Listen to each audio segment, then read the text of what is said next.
hin jirre soo beenne karaan jijjiiramaa garuu hireen uumamee jira. Gufuun guddaan biyya kana TPLF ture. Karaa TPLF aangoorraa ittiin fuufaa jiru kun karaa humnaati. Karaa nagaatii miti. Karaa nama dhiyeessuutiin miti. Kanaaf garaagarummaa ishee qabattee hiree waliif hojjechuudha bakka jirutti garaagarummaa siyaasaaf jarmaa keetii akkuma jiru qabattee tajaajilaa fi nagaa uummataa irratti waliif hojjechuun hin danda'ama jedhamee murni aangoo amma qabatee jiru kun yoo sanitti waan akka gaariin dhiyaataa turee fi hin laalla bilisummaa keenya eeggannee garuu immoo tajaajila uummataatii fi nagaa uummataa eegurratti waliin hojjechuu dandeenya akka jedhu wal gargaarsaaf waliin dhufne wal gargaarsa sun ammallee otoo jiraatee hawwii kenna borullee otoo jiraatee hawwii kenna maaliif yeroo hundaa kilaashiidhaan wal barbaadudha. Garaagarummaa kee murtee uummata itti kenna achirraas immoo waan inni galtu irratti waliin hojjechuu danda'uun nuti beekumsa jennee amanna waan ta'eef akkallee hin gaabbu.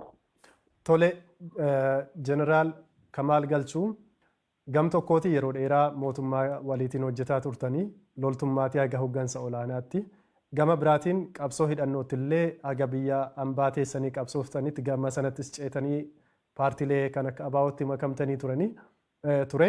Ergasiis gara biyyaatti deebitanii paartii kan keessan paartii haaraa hundeessitanii sochiitti fuftanii jirtu.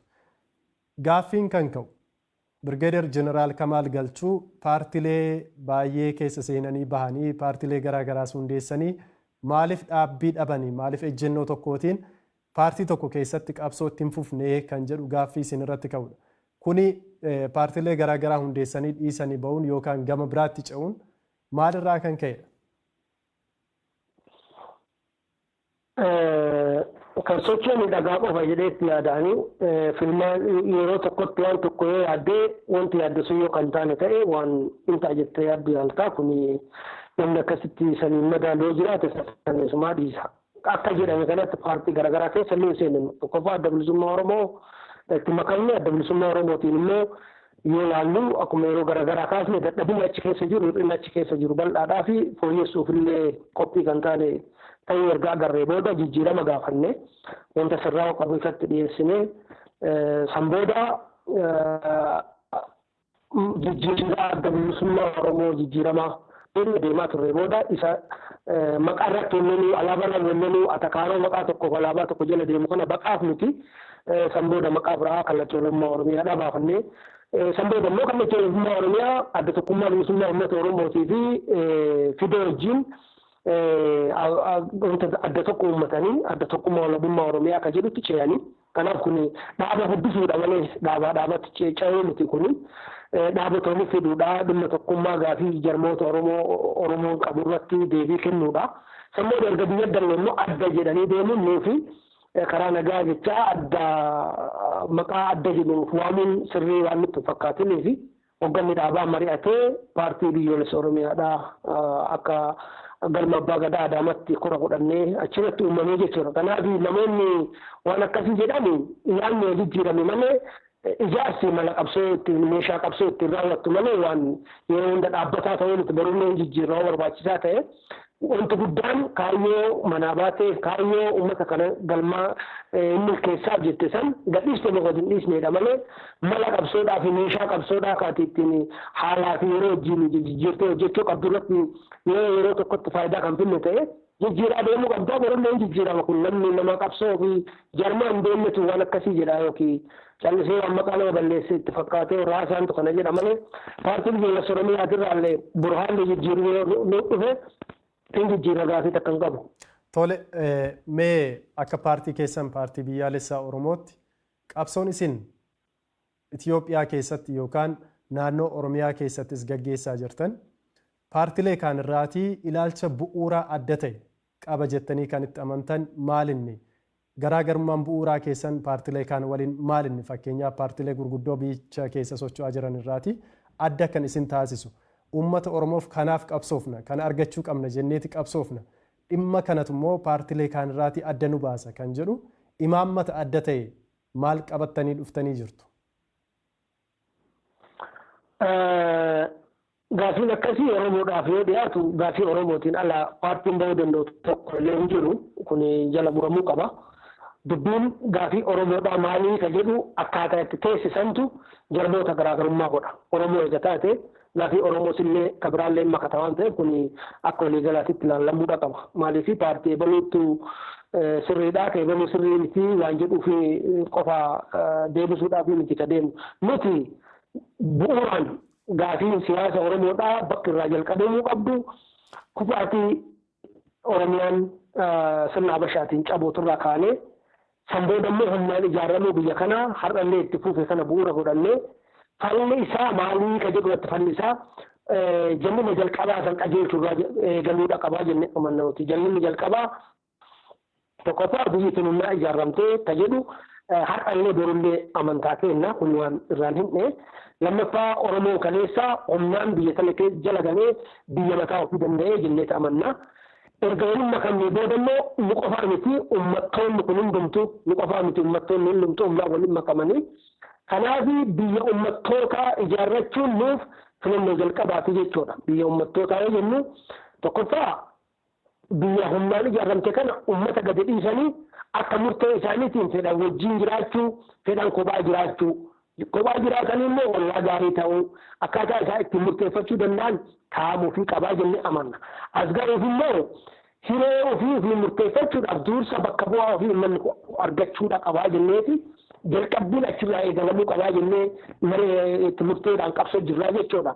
Yoo bakka bu'aa ofii argate uummanni gaafii ofii karaa bakka bu'aa ofii kanaan yoo fedhe uummata wajjin jiru wajjin yoo fedhe immoo kophaa isaa waan na barbaachisaaf naaf ta'a jedhu beeffachuudha qaba. Hadhallee kana kana caalu immoo biyya uummattoota yoo ijaaran gaafiin Oromoodhaa deebi'a jennee amannaa jechuudha. Kabiraa federeeshiniin amma jira jedhamu kuni yoo fi federeeshinii miti sirna waaltaa durii bifa jijjiirratee jennee ilaalla. Federeeshinii kan jedhamu waraqaa heera mootummaa qofarra jiru lafarra hin jiru. Teepilleetti keessattis ijaaramee hin beeku har'a immoo daranuu diigamee caccabee badaa jira jennee amanna. Kun immoo duuba deebi'ee jechuudha akka reefsiin jedhe uummattoonni naannoo ofiitti irratti impaawar ta'anii konseptii konfedereeshinii jedhu saniin deebi'anii biyya takkatti federeeshiniidhaan uummanni irra walii galee wajjin qabu yoo ijaarrachuu danda'an qofa furmaata argata. Kaachirri aadee wanti asii achi suphan kuni murtee uummataa sagalee uummataatiin fedha uummataa irratti yoo deebi'ee kan hin ijaaramne taate Oromoon masaraa galee galuu baate wanti jijjiiramu tokko illee hin jiru jennee amannaa jechuudha. Tole hayyee mee gaaffii kaanitti osoo hin ce'in dura yaada kaanitti osoo hin ce'in dura yaadonni ammasiin kaastan kun paartileen mormitootaas paartiin biyya bulchaa jirullee kallattii garaagaraatiin yaaduma wal fakkaataa kaasu. Walqixxummaan uummataa akka jiraatu, dimokiraasiin haqee akka jiraatu akkasumas immoo naannoleen akka ofiin of bulchan waanuma ammallee itti jiramu. Hojiirra oolmaa isaa irratti rakkoon jiraadhame kallattii garaagaraatiin haqee qabuyyuu malee. Paartiin biyyaalessa Oromoo asirratti furmaata addaa fidee dhufeera kan jettanii yaada waliigalaa nuuf kaastanii jirtu garuu qabsoon keenya addatti kana kan jedhu sanarratti fakkeenyaaf maaltu adda godha amma yaadota amma kaastan kana paartiilee kaan irraatii wanti adda godhu ni jiraata? Tokkoffaa paartii Oromoo hundumtuu biyya kana Oromoo irratti humnaan ijaaramee hin jedhan. Oromoon biyya kana ijaaruu keessatti qooda qabaa qooda olaanaa qabaa jedhanii warra amanantu jiru. Biyya kana empaayera jettaniitu hin waaminaa humnaan ijaaramte jettanii hin waaminaa biyya kana ijaaruu keessatti illee nuti qooda olaanaa qabnaa uummattoota kaan wajjin illee qooda qabnaa warra jedhanii amanantu jira jechuudha. Kanaaf biyya kana empaayera jedhanii dubbachuuf paartiilee Oromoo gurguddaa jedhamu ka sodaatantu jira ka of dhoksantu jira akkasitti kan amanne jira tokko. Lammaffaa paartiin biyya bulchuu isaatti lafa kaa'ee jira jechuudha. Warroota nuti Oromoo cabsanii biyya Oromoo warra kaabaa wajjin ta'anii diiganii biyya kana humnaan nurra ijaaramanii jennu gootota keenyaa warra biyya kana ijaaruu keessatti seenaa olaanaa taphatee kanaaf seenaa isaanii itti fufnaa jedhanii miidiyaadhaan ifatti haasan atillee dhageette Oromoonis dhagee waan dhoksaa takkallee qabu hin jiru jechuudha. Kanaaf faallaadha jennoon keenya. Oromoo biyya sana ijaaruu keessallee ka qooda fudhate namoota dhuunfaadhaan sirna saniif tajaajilanii sirna sanirraa fayyadamaa wajjin turan malee akka uummataatitti biyyi tun nuun maltii biyya sana ijaarachuu qabnaa jedhee yeroo fudhate hin jiru. Aannan kana nu agarsiisa, calanqoon kana nu agarsiisa. Dhumaatiin Oromoon kaabaa Oromoon salaalee agarsiise buqqa'uun Finfinnee irraa Oromoon buqqa'e diddaan achirraa jalqabee macaaftuu lama itti fuufee jiraawaa oguutuuf anjarmaa dhale hundumtuu biyya ofii ittifachuudhaaf biyya irraa diigamte tana Habashaadhaan irraa fudhatamte tana deeffachuudhaaf qabsoo godhamee fi itti fuufee nu agarsiisanillee itti fuufinsa sanii jennee amanna malee biyya tana nuti ijaaree jennee intaayara biyyi tuni biyya humna uumamte biyyi tuni biyya uummattootaatti jijjiiramuu qabdi jedhanii paartileen eebbanii naasofne Oromoo keessas akka jiran hundi keenyan dhageenyaa isaanis irratti ibsatu. Asirratti yaadi keessan jeneraal biyyi kun Oromoon qooda keessaan qabduudha moo Oromiyaan akka biyyaatti bu'uureffamuu qabdiidha moo maal jechuudha amma impaayera yeroo jennu yaada impaayeraa kana paartileen qabatanii dubbatan yeroo ammaa kanatti dhiyeenyatti dhageenyee hin jirru moo sabaaf sablammoota kaanirraatii adda baanee jiraachuu qabnaadha moo maal jechuudha yaada kana soo ibsitan. Impaayera jechuun tokko hiikkamaan isaatu ka addunyaa nu beektu biyya humnaan uumamte yookiin biyya nugusaa jechuudha. Impaayera yoo jennu kana lamaan keessaa biyyi tun lachuu ka guutuudha biyya humnaa ijaaramtellee qabeenya biyya nugusoota biyya kanaa bulchee ka dhuunfaa isaaniilleeti biyyi tun. Kanaaf Oromoon qabeenya aangawoota yookiin nugusoota durii kanaaf isaan ofirraa aangeessuudhaaf biyya isaanii tolchuudhaaf qabsaa'ee jenne dogoggora ta'a jechuudha. Kanaaf nuti jechaa jirru ummata Oromoodhaaf mirga kennuu jechuun ummata Tigraay mirga kennuudha, ummata Amaaraa mirga kennuudha, ummata Sidaamaa mirga kennuudha. Hundumtuu fedhuu waliin jiraachuu, fedhuu ollaa gaarii ta'uun murteen isa harkaati. Yoo mirga kana kennineefi ummanni kun hin faca'aa biyyi tun hin faca'aati qorqalbii jedhu cabsuu barbaanna nuti kanaan qabsoofnaa jechuudha. Yoo qorqalbiin kun cabe yoo mirga fedhe ummanni akka murteeffachuudhaaf hireen isa harka jiraachuu kan walii amanan ta'e ummanni waliin jiraachuudhaaf karaan banaadha. Garuu amma kan arginu yoo mirga akkasii kabajame ummanni tunis baay'ee addaan faca'aa biyyi kun hin diigamtii qorqalbii jedhuuni mirga uummataa ukkaamsanii jiraachuun kun itti fufiinsa ilaalcha warra impaayera ijaareetii jennanu. Kun yoo cabe uummattoonni gatta'anii biyya tana maqaa jedha itti baafachuu danda'u akka fedhanii ijaarrachuu danda'u yoo sanii darbanii jedhuu dadhaban immoo haqa olii beekanii ollaa gaarii ta'uu danda'u ollaa gaarii ta'uun immoo niin eegalle biyyoonni Awurooppaadhaa ollaa gaarii bareedaa ta'anii konfedereeshiniidhaan gara federeeshinii dhugaatii deemaa jiru addunyaan kana keessa dhufte nuti guddina gara federeeshiniitti dhufuu waan hin fixanneef rakkoon kun hundumtuu nu qabachaa jira. Kanaan nuti kan jedhaa jirru lachuu ta'uu danda'a yoo walii haqa beenne yoo haqa walii amanne walii jiraachuun balballi bana. Ummanni akkasii wal dhiibuuf wal jibbuun jiru. Yoo immoo naan ta'uu lakki kophaa kiyya ta'a jedhee Oromoonis kabiraallee ka barbaadu taate sababa humnaan mooraa tokkotti wal dhiibanii jiraattu malee jedhanii hin jiru. Hiree kana uummataa kennamuudha qaba nuti qabichaa mirga kana uummanni akka gonfatu qabsaa'aa jira gama keenya. Tole hayyee gama kaaniitiin yeroo dhimmoota qabsoo kana kaastan akka walii galaatti ibsitanii jirtu. Erga dhiyeenya miidiyaa waan tokko irratti gaaffiif deebii taasisaa turtaniitu dhagayeellee jira. Jeneraal Kamaal Galchuu qabsoo gaggeessaa jiran xiqqeessaniiru gara gosaatti yookaan gara naannootti gadi buusaniiru jedhanii kan isin irratti kaasan ni jiru. Haalli sochii keessan haalli paartiin keessan itti socho'aa jiru Oromiyaa keessa maal fakkaata? Tokkummaa Oromoo akka sabaatti eeguu fi paartilee siyaasa Oromoo wajjiniitiin tokkummaa uumtanii kaayyoo tokkoof saba tokkoof qabsaa'uu irratti gahee isin bahaa jirtan maal fakkaata? Asirratti namoonni tokko yeroo baay'ees kan hin dhagahamu jaallan keessan yookaan namoota yeroo dheeraa waliin qabsooftan garaagarummaa ilaalcha siyaasaa qabaachuu ni dandeessu. Garuu yeroo qeeqxan yookaan walirratti kaatan illee ni dhagahama. Addatti Jeneraal Kamaal Galchuu isa kana ifatti yeroo baay'ee ni dubbatu. Ta'uu hin qabu tokkummaa uummata kanaa akka sabaatti diiga jedhanii kanneen kaasanis ni jiru. Akka paartiitti qabsoon isin gaggeessitanis ilaalcha akka dhuunfaatti qabdanis akka waliigalaatti tokkummaa saba Oromoo eeguu fi tokkummaa paartilee siyaasaa keessatti illee qooda fudhachuu irratti isin maal fakkaattu?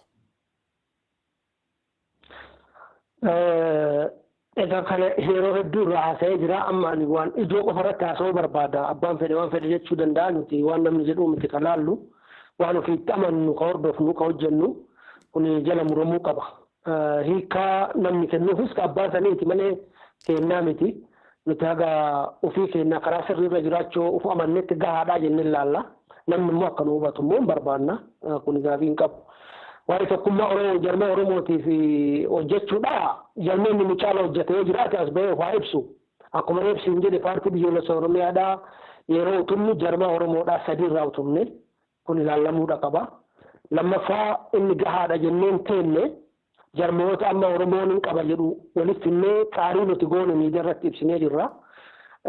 Tattaaffii nuti goone immoo Oromoo qalbii isaa kaaraarra kana kafaca'e kana maqaa jarmaatiin ka inni itti rakkataa jiru kana qooda nurraa eegamu haa goonu jennee kaka'umsa mataa keenyaa fudhannee jarmoota lamaan amma gamtaadhaaf walii haasa'aa turre san hunda wajjin yeroo kana hunda kadhamaa turre kaka'umsa mataa keenyaatiin abbaan kana dirqiin nu geessillee nu gaafatellee hin jiru hin barbaachisaa jennee waa itti amannee fi kuni hiikaa tokkummaa Oromootiif inni qabu gargaarsa tokkummaa Oromootiif inni qabu humna qabsoo Oromoodhaa sassaabuu keessatti qooda inni qabu waan hubannee fi warra amma namni akka waan nuti tokkummaa miineetitti fakkeessanii urgufan kan hunda walitti qabnee sadarkaa sanirraan geennee jechuudha nuti qulqullinaan jarma Oromootiif hojjetaa turre namni irra keenya dhama yoo jiraate uf ibsuu danda'a Oromoon argaa Oromoo fuuldura jira jarma Oromoo tokkoomsuudhaaf wanti nu goone sani achirraa hafe jarmeenni kun wanti inni godhu waan gaarii dhoksanii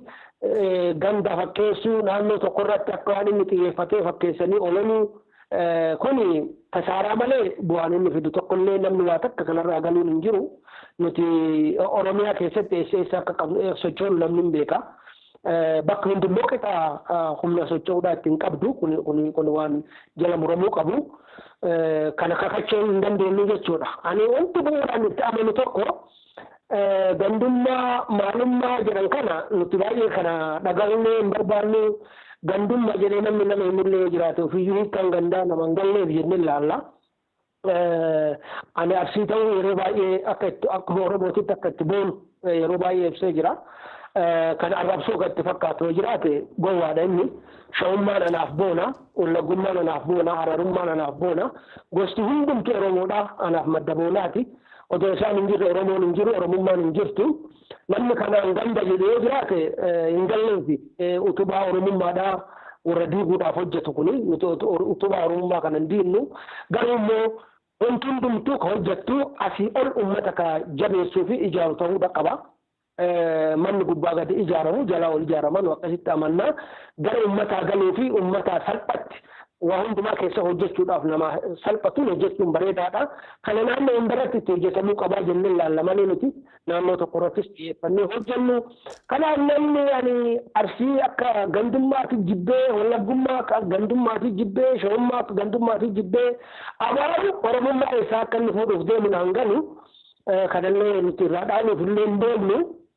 Kun bifa kana odoo hubatamee bareeda ka tokkummaa Oromoo nuti ka jenne ka dubbanne ifatti icciitii Oromoo nuti baafne illee jiru amma icciitii Oromootti bahee maaloo jedhan kiyyibaa fi shira qabsoo Oromoo keessatti oofamu Oromoon beekuu qaba Oromoon tokkummaan jarmoota maa dhufuu didee mari'ataa jettan waan tokko maa gadi hin baane wanti isin hojjettan maaliif guduunfaan argannee gidduutti immoo gamtaan marii isaa yoo dhaabe maaliif akka dhaabe rakkoo maal akka isa mudate Oromoon hin beeku. Karaa biraatiin warroonni amma bifa biraatiin olola oofaa jiran kun lafa jalaan waan isaan godhaa jiran nuti hin beeknaa jechuudha akka waan nuti tokkummaa kana diinnee tokkummaa diinnee ibsuu qaba waan kana hireenaa kenni tokkummaa jarmootaa akka waan nuti diinneefitti lafa jalaan nama ijaaranii nutti ergaa turan waan isaan nuun jedha hunda akka fudhannu homa isaan nuun jedha qofa fudhannee akka deemnu nama nu beeksisaa turan achiin gaddaanii maqaa kiyya kaasanii maqaa paartii kaasanii nuti akka tokkummaa jarmoota hanqisaa jirru lafa jalaan nama duulaa turan jechuudha dhugaa kana Oromoon nuti ka ibsinu miidiyaan qabnu ol baanee ololuun barbaanne garummaa dhiibbatee dhufee Oromoon dhugaa beekuu qaba eenyutu maal godhe ka jedhu Oromoo hubannoo argachuu qaba waan ta'eef ka sirrii godhe sirrii goosa akka jedhu ka dogoggore akka qajeelfatu nuti kaayyoon keenya Oromoon dhugaa akka beeku adamsummaa Oromoo keessatti qabsoo yeroo durii deemaa ture keessa jarmaata rakkoo jiru Oromoon hin beeku akkanumatti barreessaa fagoodha jannata namaa fidu godhee ilaala keessa isaa rakkoo gurguddaa jiru kana namni of keessaa baasee uummatatti hidhee uummata wajjin furmaata barbaadu hin jiru har'allee aadama santu dhufee jechuun nu aadaa sanii borullee iftaanillee ifatti baasnee uummata keenya simaa yoo tolee uummanni keenya furmaata itti haa barbaaddatu yoo lakki karaa badii dabaa deemaa jiramu santu ni baasaa ka jedhee uummanni amanu ta'e uummanni keenya karaa kan fudhatee haa deemu nuti ka deemnu uummata keenya ifa himuu qofa waan goone itti himnee waan dabe itti himnee uummanni akka furmaata barbaadu gochuudhaaf malee jarmaa tokko nama tokko arrabsuu xiqqeessuu isa barbaannee tokko illee wanta goone hin qabnu nuti. Hayyee mee jeneraal rakkoowwan turan akka jiran naaf kaastanii jirtu. Rakkoowwan kana keessatti yeroo dubbannu gam tokkoon qaama furmaataati gam tokkoon immoo qaama rakkoo sanaa ta'uu ni danda'ama. Yeroo baay'ee qaamni isin jettan yookaan qaamni biraa jeneraal Kamaal Galchuu qaama rakkoo kanaati jedhee gara keessanitti quba qabee kaasuu ni danda'a. Isinis ana miti nama biraadhaa jettanii kaasuu ni dandeessu ta'a. Inni kun uummata Oromootiif faayidaa hagam qabaachuu danda'a. Paartileen yeroo walitti dhuftan fakkeenyaaf gamtaa paartilee Oromoo jalatti tokkummaatu uumame kan jedhu ibsas baastanii ture yeroo sana. Haga ibsi bahutti akka haga walii galtanitti ibsamee ture. Isa sana keessaa booda akka paartiin keessan hin jirre kan fakkaatu ibsi garaa garaallee yeroo ba'u maqaan paartii keessanii akka keessa hin jirre ni mul'ata. Inni sun maaliif ta'a? Fedhaa aangoo yookaan paartii sana hoogganuutu jira moo garaagarummaa imaammataa yookaan poolisiitu paartii sana keessa jira moo maaliifidha? Jalqaba irratti kan inni imaammata paartii keessanii isiniif kaasee fi imaammanni paartiin keessan qabatee uummata Oromootiif qabsaa'aa jiru kan isaan kaan irraati garaagarummaa hin qabu yoo ta'e waliin hojjechuu kan isiniitiin dhufu fedha hoggansaaf qabdan yookaan ofittummaaf qabdan irraa kan ka'edha moo dhugumatti beekumsa irratti kan hundaa'e poolisii irratti kan hundaa'e garaagarummaa isin qabdan ture? Laali kana yeroo garaagaraallee ibsee jira ammallee wanti ifatti nuti irratti walii galuu hanqanne waa lamaa jennee kennee jira. Tokko jarmeenni kamiyyuu walii hojjechuu jarmaa dhiisi namummaan dhuunfaanuu waa tokko walii gochuudhaaf wal kabaja qabaachuu qaba. Wal qixxummaa waliitiif amantaa walirraa qabaachuudha qaba. Yoo kabaja waliin qabaanne jarmeenni tokkollee walii hojjechuu hin danda'u. Oromoo keessatti rakkoo kan ta'e keessattuu qabsoo warraaqsa Oromoo keessatti gaggeeffamu keessa rakkoo kan ta'e wal kabajaa fi wal dhaga'uudhaaf qophii miti na dhaga'a qofa. Anatu beekaa, ana danda'a, anuma dhaga'a, anuma jala deema. Dhukkuba kanatu nu qabate jechuudha. Kana dhiisnee jijjiirama guddaa ofirratti fiduu qabna. Jijjiirama sammuudhaa ofirratti fiduu qabna. Hundumtuu dhimma saba kanaatiif qixa itti gaafatamaadha. Qixa irraa fayyadamaadhallee. Qixa qoodallee fudhachuu qaba. Kanaaf akka jarmaatitti alaaffatu haajabaatu namu deeggaraa qaba. Uummata isa dhageeffatu qaba. Nama isa mararfatu qaba. Kanaaf kana hundayyuu walitti fiduudhaaf wajjin tokkoomsuudhaaf jarmoonni kunniin ilaalcha wal kabajaa wal gidduutti wal qixxummaa irratti amanuu qaba. Jenna amannaa jechuudha.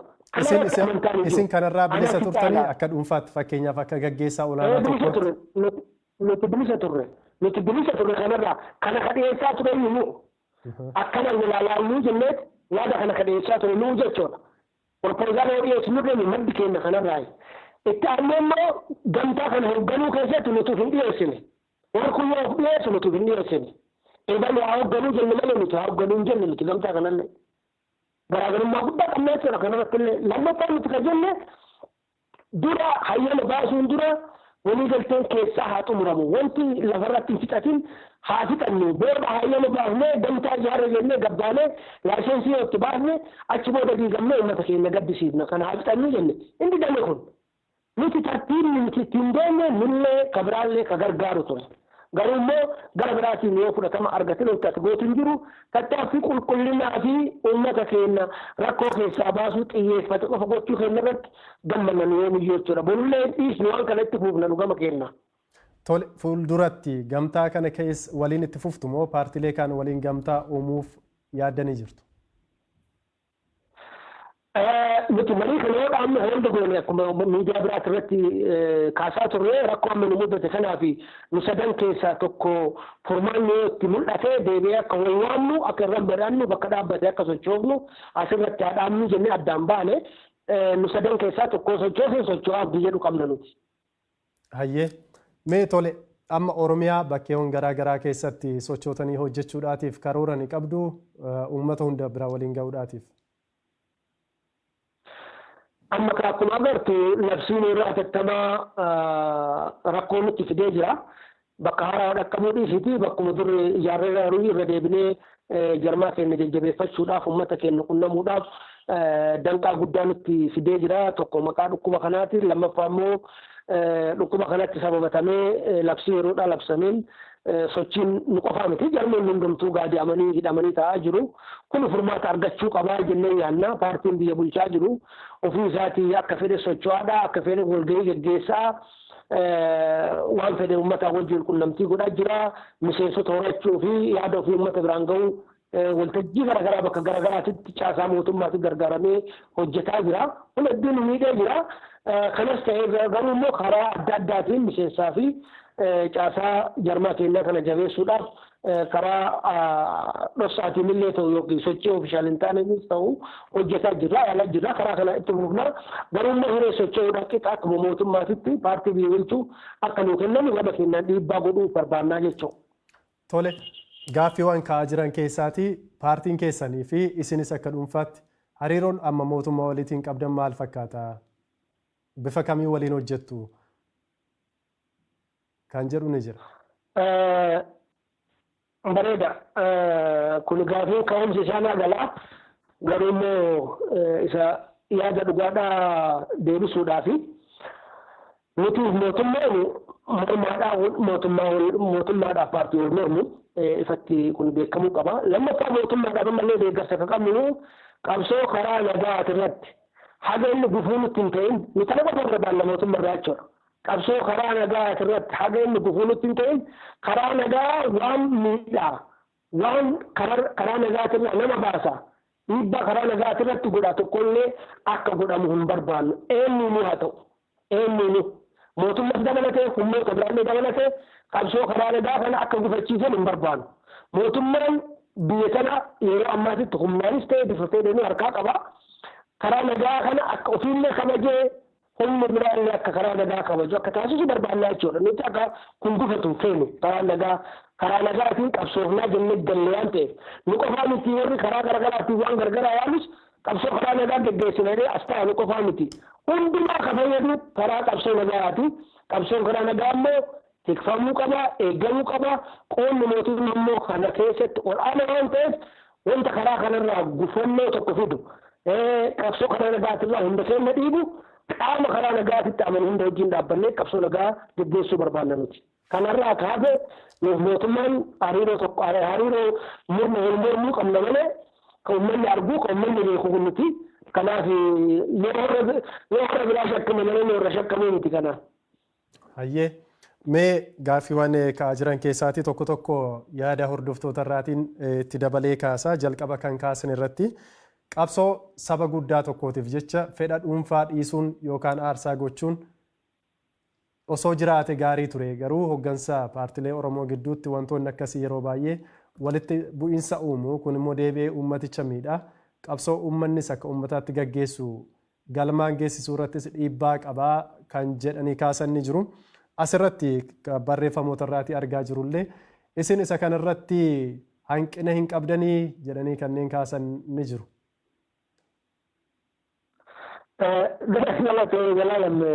Kana Oromoo akkas godhee hodoo suduudhaan gaafatanii jecha yeroo baay'ee Oromoo keessatti waliin nama qabanii namatti taasisu rakkoo fida.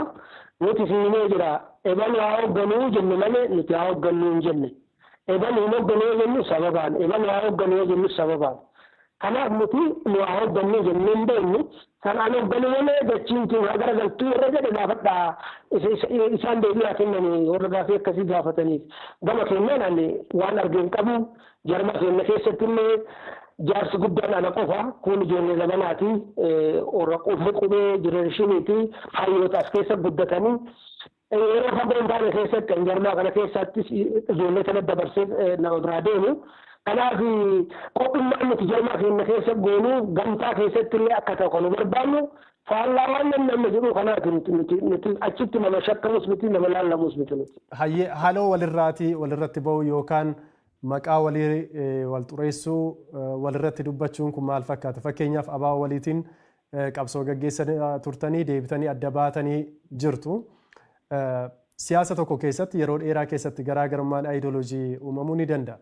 Haa ta'u malee dhimma yeroo sana irratti wal dhabdan sana erga gara biyyaatti deebitanis akka haalootti yookaan miidhama yeroo sana walirraan geessan kaasuudhaatiin wal fudhachuu dhabuun